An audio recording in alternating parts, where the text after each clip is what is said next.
My hair's disheveled because I just woke up wearing my sleep shirt, and it's for a reason.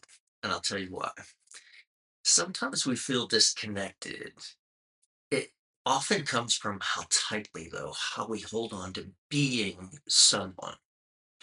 And that's completely human. I mean, I want to look my best. I'm sure you do too.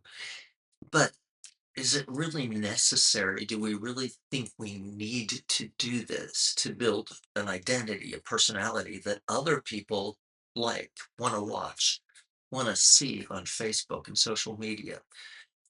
But here's something gentle to consider. The more defined that identity becomes, the easier it is to feel separate from everything else.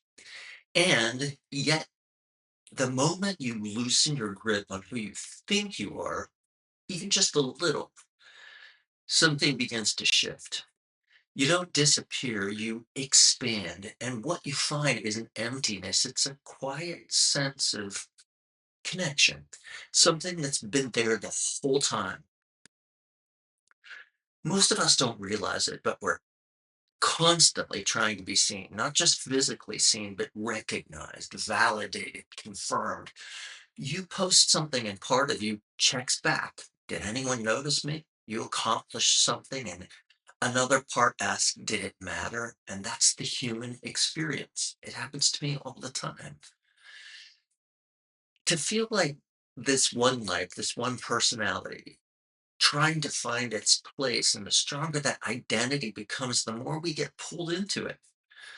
Money matters more, recognition matters more, because now there's a someone to protect, an identity, an ego.